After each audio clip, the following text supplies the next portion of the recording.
3장 6절에서 8절. 창세기 3장 6절에서 8절. 여자가 그 나무를 본즉 먹음직도 하고 보암직도 하고 지혜롭게 할 만큼 탐스럽기도 한 나무인지라 여자가 그 열매를 따먹고 자기와 함께 있는 남편에게도 주매 그도 먹은지라. 이에 그들의 눈이 밝아져 자기들이 벗은 줄을 알고 보아가 나무 잎을 엮어 치마로 삼았더라. 그들이 그날 바람이 불 때 동산에 거니시는 여호와 하나님의 소리를 듣고 아담과 그의 아내가 여호와 하나님의 낯을 피하여 동산 나무 사이에 숨은지라. 9절. 여호와 하나님이 아담을 부르시며 그에게 이르시되 내가 어디 있느냐. 아멘. 아멘.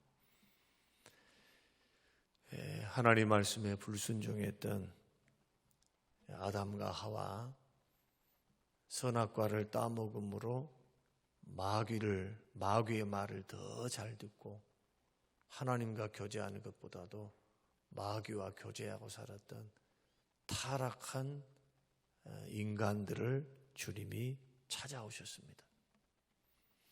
아담과 하와가 하나님을 찾아가는 것이 아니고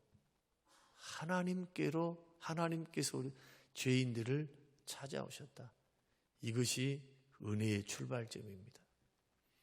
우리가 생각할 때 모두가 다 회개할 것 같고 말씀 들으면은 다 반응할 것 같고, 나 같으면 저 광야 이스라엘 백성들, 저 사람들처럼 원망불평하지 않고 아침 저녁으로 만나와 메추라기 먹고 사니까 아이고 하나님의 은혜가 너무나 크다. 하나님의 은혜 어떻게 갚을꼬 하면서 살 것 같잖아요. 그 착각입니다. 지금껏 많은 성도들을 제가 봐왔지만, 그리고 저 자신도 믿음의 길을 걸어가지만 은혜를 쉽게 잊어버려요. 쉽게. 그 이상한 것은 은혜를 깨닫지를 못합니다. 왜 사람들이 배은망덕할까요? 왜 사람들이 죄의 길로 걸어갈까요? 은혜를 쉽게 잊어버리고 깨닫지를 못해요. 이것이 은혜인지를 몰라. 은혜인지를. 어제 양진호 선생님 신방을 갔습니다. 간호사 선생님에게 휴게실이 없으니까 병실에 있는 휴게실 5층에 휴게실을 예약을 해놨대요. 안 믿겨지더라고요. 이제 코로나 시기인데 어떻게 신방이 가능할까? 그런데 우겨가지고 목사님 예배 드려야 되고 하여튼 어떻게 이야기를 했는지 간호사가 쏙 넘어가 버렸어요. 5명이 갔는데 2명은 못 들어가고 제가 3명만, 우리 교육자들만 들어가서 함께 예배를 드리고 대화를 나눴는데 첫 마디가 그겁니다. 하나님 은혜입니다. 그래요. 목사님, 제가 처음에 암 수술을 받을 때, 위암 수술을 받을 때 그때는 몰랐습니다. 제가 그때 깨달았으면 얼마나 좋았을까요? 간암 수술을 받는데 그 고통이 너무너무 고통이 심하니까 살려달라는 거예요. 살려달라고. 내가 이렇게 고통스러울 것 같았으면 술을 안 먹었을 텐데, 이제는 본인이 내게 말하기도 전에 본인이 말해요. 이제 목사님, 내가 목사님 계셔서 그런 게 아니고 이제 술 안 먹습니다. 이렇게 고통스러운 줄은 몰랐다는 거예요. 암 수술이. 그러면서 그 하시는 말씀이, 목사님 옛날 같으면 내가 목사님 모셔가지고 이렇게 안 합니다. 제가 변했어요. 그렇게 말해요. 변했대. 마음이 변했다는 거예요. 마음이 변했다는 거예요. 믿음이란 것이 들어갔다는 거예요. 이 본인의 고백입니다. 목사님, 지금 내 마음은 달라요. 과거하고. 자기가 생각할 때도 본인이 생각할 때도 믿음이 내가 볼 때도 믿음이 생겼어요. 믿음이 달라요. 달라. 뭔가 분명한 변화와 성령님의 역사와 은혜가 그분을 붙잡고 계시는 거예요. 그렇게 해서 눈물바람을 하고 감사 기도를 하고 아직도 치료의 과정이 남았습니다만은 이제는 주님 섬기고 살고 싶고 예배하고 살고 싶고 그러면서 변화된 모습을 보이기를 원한다고 여러분 기도 많이 해주시기를 바랍니다. 사람이 좋은 말을 했을 때 듣는 것은 엄청난 축복이에요. 말로서 그를 들을 수만 있다면 복받고 살지 못할 사람 어디 있겠어요? 누구는 죄지어서 넘어지기를 원하는 사람이 누가 있고 불행의 길을 걸어가는 사람이 누가 있겠어요? 그러나 인생은 죄에 기울어져 있는 죄성 가운데 있는 사람들은 그걸 깨닫지를 못해요. 그래서 은혜 중에 은혜는 뭐냐? 말씀을 들을 때 깨닫는 은혜예요. 무슨 신비한 걸 봤다, 무슨 환상이 열렸다, 무슨 기적을 봤다. 기적을 봤는데도 그 모양인데, 홍해를 건너서도 그 모양이고, 10가지 재앙을 봤을 때도 그 모양이단 말이에요, 사람들이. 여러분, 우리는 성경을 읽다가 얼마나 판단합니까? 나는 은혜 받으면 난 안 그럴 거예요. 그러나 한번 이제 우리 툭 터놓고 이야기 한번 해볼게요. 여러분 지금 어떠십니까? 여러분 지금 심령 상태가 어떠시냐? 정말 예수 처음 믿었을 때 별 볼 일도 없고 보잘것도 없고 가난하고 못 배우고 아무것도 아닌 존재를 주님께서 우리를 부르사 자녀 삼으시고 그 크신 성령의 은혜를 주시고 그 많은 어렵고 힘든 시간과 사건 속에서 하나님이 여기까지 세우셨잖아요. 여러분 그렇지 않습니까? 여러분이 힘으로 여기까지 왔어요. 저는 아무리 생각해도 붙드시는 주의 은혜, 함께 하시는 주의 은혜, 죄를 죄로 처치하지 아니하시고 죄를 죄대로 징계하지 아니하시고 긍휼과 자비하심과 오래 참으심으로 나를 대하셨던 하나님 때문에 제가 이 자리에 서 있는 거예요. 하나님의 은혜 주심, 긍휼 주심, 역사하심, 필요를 채우심, 깨닫게 하시는 그 주의 은혜가 없었다면 이것이 오늘날 예수 믿고 구원받은 저와 여러분의 고백이 돼야 할 텐데 근데 세월이 지나고 시간이 지나가면 왜 그렇게 신앙이 그런데요? 더 아름답고 더 예쁘고 더 주의 마음을 알아서 오로지 일편단심해서 걸어가면 좋겠잖아요. 근데 잘 안 돼요. 그게 잘 안 돼. 그래서 우리는 창세기 3장의 말씀 보면은 기가 막힌 타락의 사건을 통해서 이것을 남의 이야기로 들으면 아무런 소용이 없죠. 나의 이야기로 받아야 되고 지금도 일어나고 있는 불순종을 생각해 보면서 하나님의 크신 은혜를 우리가 깨닫고 언제든지 넘어질 수 있다는 자각심 속에서 겸손하게 주의 은혜가 아니면 나는 살 수 없어요. 성령의 능력이 없으면 난 넘어질 수 있어요. 이런 고백을 가지고 더 주 의지하고 산다면 그 사람은 복받은 사람, 미래가 열릴 사람, 하나님의 긍휼과 은혜 주심이 넘칠 축복의 사람. 여러분 그렇게 걸어갈 수 있게 되시기를 주의 이름으로 축원합니다. 오늘 이런 불순종했던 사람에게 죄인에게 주님 찾아오시는데 그 광경을 8절에서 기록하고 있습니다. 주님 찾아오시는데 어떻게 오시는가 보십시다. 자, 8절 같이 한번 읽겠습니다. 자, 그들이 그날 바람이 불 때 동산에 거니시는 여호와 하나님의 소리를 들었다. 여러분, 에덴 동산을 거니시는 하나님의 모습에서 어떤 뉘앙스를 봤습니까? 주님이 동산을 거니신다는 건 산책하고 계신다는 거예요. 이 뉘앙스에서 너 죄 지었지? 너 이놈 두고 보자. 내가 에덴 동산도 만들고 너 먹고 살 수 있는 모든 나무도 만들고 이 좋은 유토피아 천국을 너에게 줬고 영생할 수 있도록 선악 생명나무도 따서 먹어서 영생할 수 있는 존재로 만들고 내가 우주 만물 중에서 오직 너만 나의 형상과 모양으로 특별하게 흙으로 지음받은 존재인데 네 그럴 수 있어? 주님 그렇게 급한 마음으로 심판하는 마음으로 분노의 마음으로 찾아오신 것이 아니고 동산을 거니시면서 마치 아무 일이 없던 것처럼 여기서 느낄 수 있는 뉘앙스는 여유입니다. 여유. 하나님의 여유.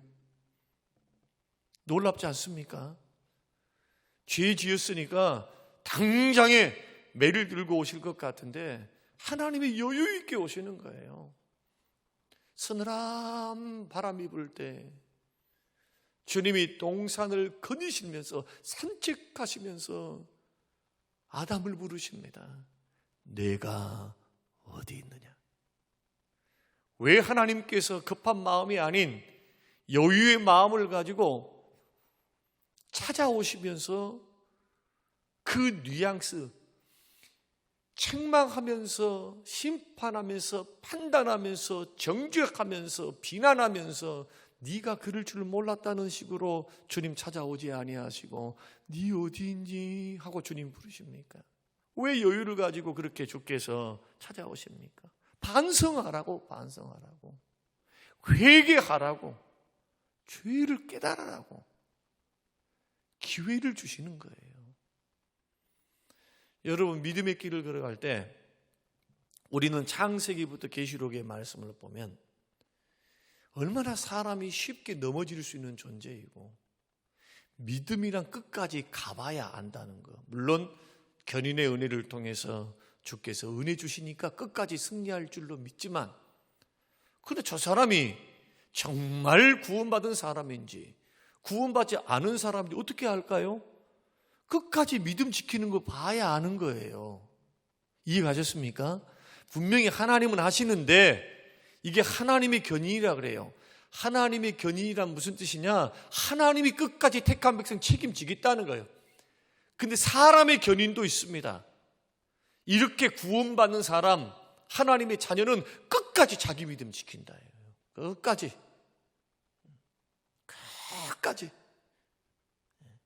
넘어졌다가도 돌아오고 그 음성과 그 사랑을 기억해서 죄된 마음을 고치고 행동을 고치고 예수 앞으로 돌아와요. 그 믿음으로 선한 싸움을 싸우면서 걸어가요. 그래서 하나님의 견인과 사람의 견인을 이해를 해야 돼요. 하나님께서 우리를 끝까지 용서하시고 사랑하시니까 이제는 마음대로 믿음 없이 죄 짓고 살아도 된다. 결코 개혁주의 신학, 칼빈주의 5대 교리의 견인 교리는 그런 교리가 아닙니다. 절대로 아니에요. 성경은 두 가지를 다 말해요. 어떻게 말하느냐? 하나님이 책임지게, 실어버리지 않게. 그러면서도 끝까지 믿음 지키라. 두 가지 명령이 다 있잖아요. 약속도 있지만 명령도 있다고요. 그러니까 이런 은혜 안에 주께서 노하기를 더디하시고 주님께서 은혜와 긍휼이 한이 없으시기 때문에 언제나 죄 지은 인간들을 향해서 뭘 하시느냐? 기회를 주십니다. 주님이 참고 계시고 주님이 우리에게 지금 당장 손을 안 댄다고 죄 짓고 있으면서 그걸 깨닫지 못한 인생들은 착각하는 겁니다. 여러분 일단 죄 지었습니까?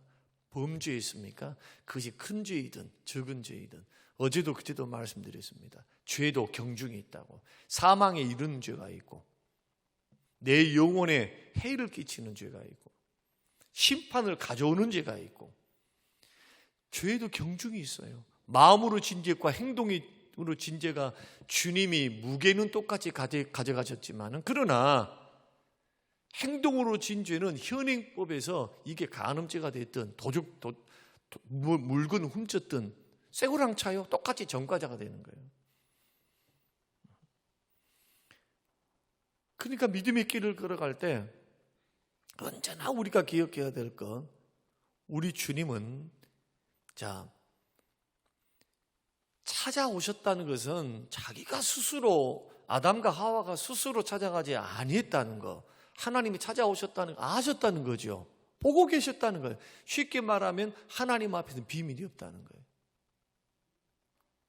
여러분이 범죄의 현장에서, 여러분이 무슨 일이든 범죄의 현장에서 하나님은 알고 계신다.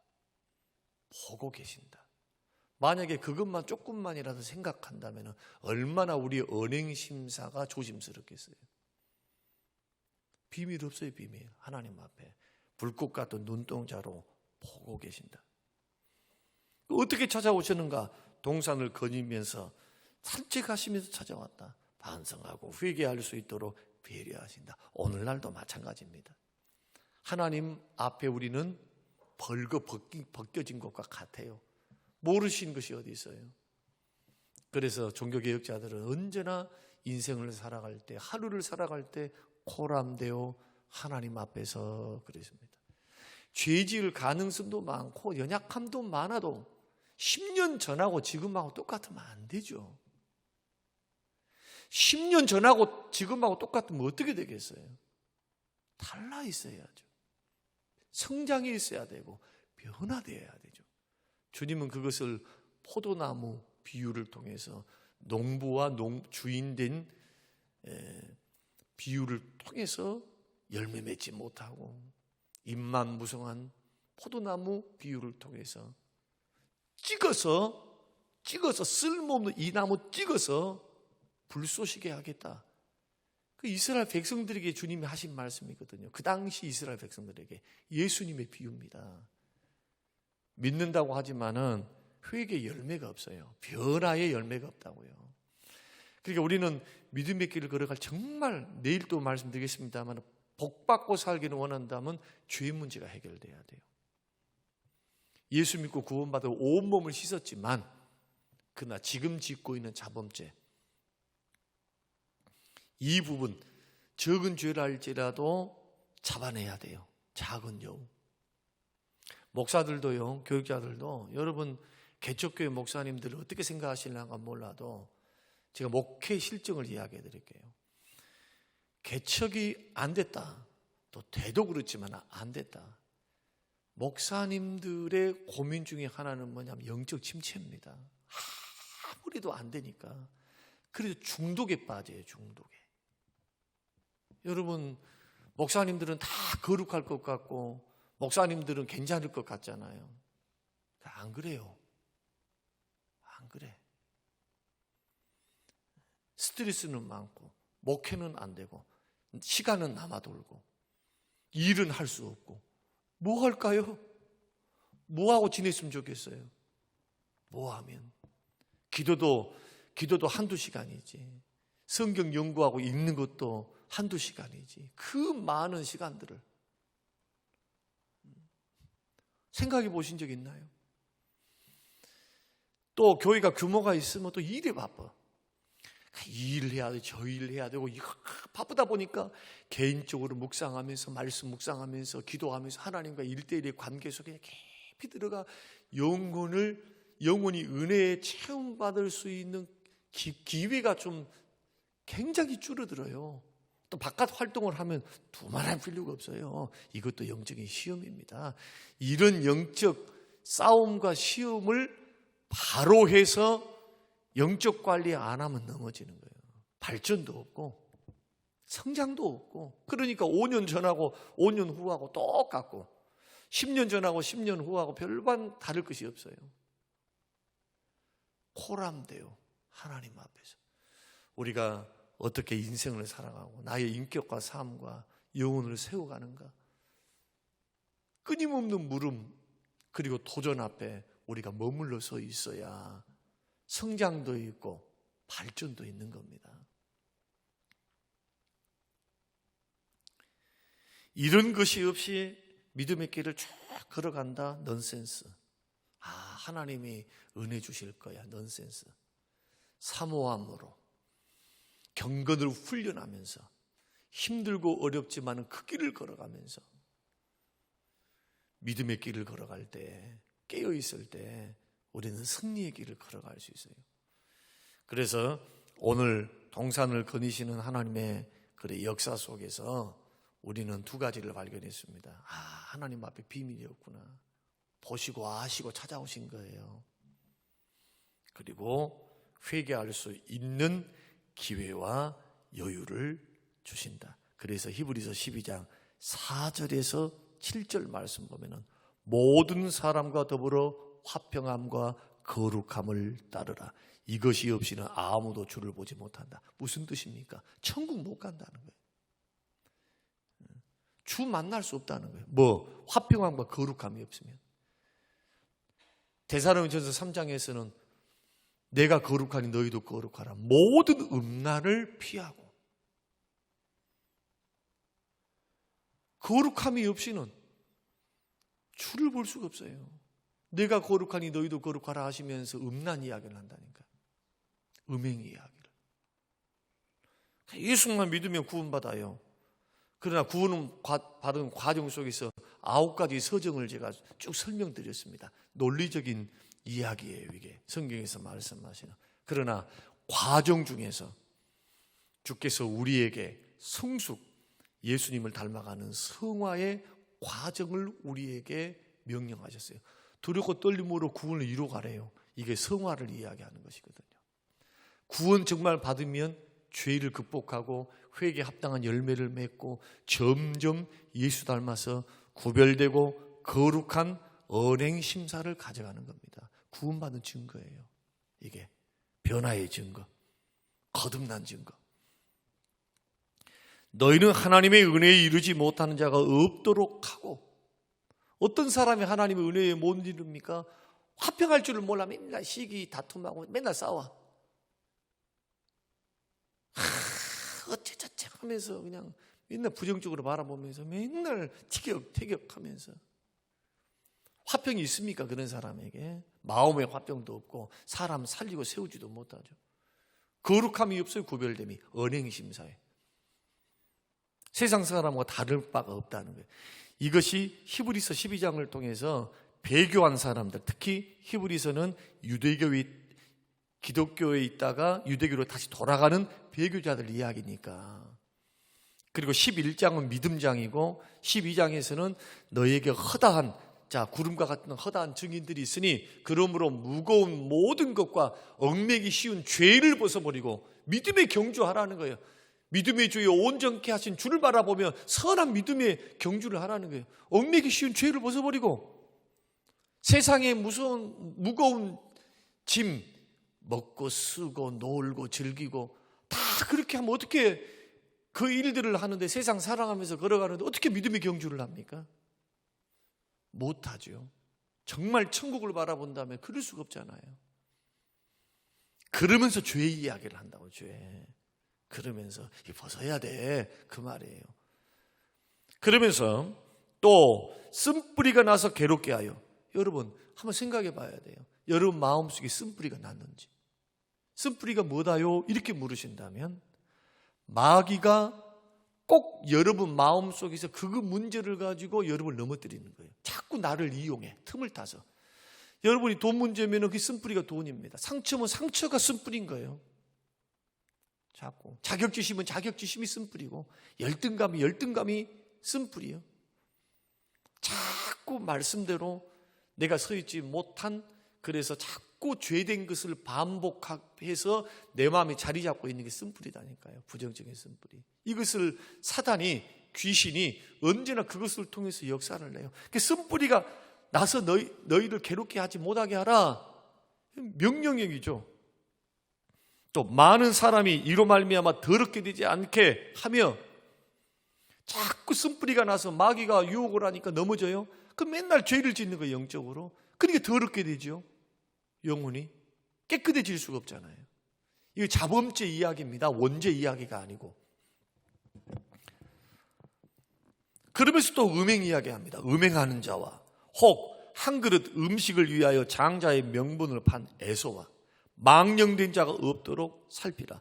너희가 아는 바와 같이 그가 그 후에 축복을 이어받으려고 눈물을 흘리며 구하되 버림바가 되어 회개할 기회를 얻지 못하였느니라. 깨어서 경성할 이유가 분명해요. 하나님 앞에 비밀은 없습니다. 반성하고 회개할 기회를 주세요. 언제나. 주님은 어제도 마지막 부분에 말씀드렸습니다. 예수 믿는 사람의 부끄러움은 뭐냐? 죄 지었기 때문에 부끄러움이 아니고 회개하지 않기 때문에 부끄러워요. 왜? 씻을 수 있는 방법을 다 주셨어. 예수님의 보혈을 통해서 얼마든지 보혈의 샘에 씻고 죄를 끊고, 회개는 죄를 끊는다는 것이니까 다시는 그 죄 가운데 안 빠지는 거예요. 뉘우치고 행동으로 회개에 합당한 열매를 맺고 그렇게 해서 주님 앞에 돌아와 있는 것, 이것이 믿음의 길을 걸어가면서 곁길 가지 않고 걸어가는 겁니다. 사랑하는 성도 여러분, 오늘 유튜브 방송을 듣고 있는 많은 성도님들도 하나님께서 동산에 거니시는 주의 모습에서 마음의 여유를 가지시고, 주님이 여유를 가지신 것은 우리를 위한 배려입니다. 회개할 기회를 주시는 거예요. 깨달아진다면, 성령께서 부담감을 주셨다면 회개할 기회를 놓치지 않게 되시기를 주의 이름으로 축원드립니다. 그래서 회개할 기회가 있어요. 기회. 기도도 기회가 있어요. 기회. 주께서 말로 하실 때, 주께서 은혜 베푸실 때, 그때 잘해야 돼요. 그때. 세상에서도 기회를 놓쳐버리면 고생합니다. 배움의 기회를 젊어서 놓쳐버리면요, 나이 들어서는 안 돼. 2배, 3배 고생하는 거예요. 2배, 3배.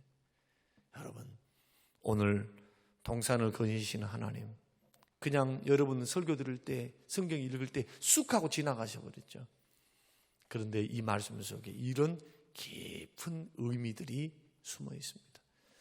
오늘 내일 또 우리가 말씀을 함께 나누면서 창세기 1장, 2장, 3장 거듭에 갈수록 죄가 가득한 곳에 은혜가 넘친 것처럼 우리 주님은 또 어떻게 하시냐? 내일 가죽옷을 입혀주세요.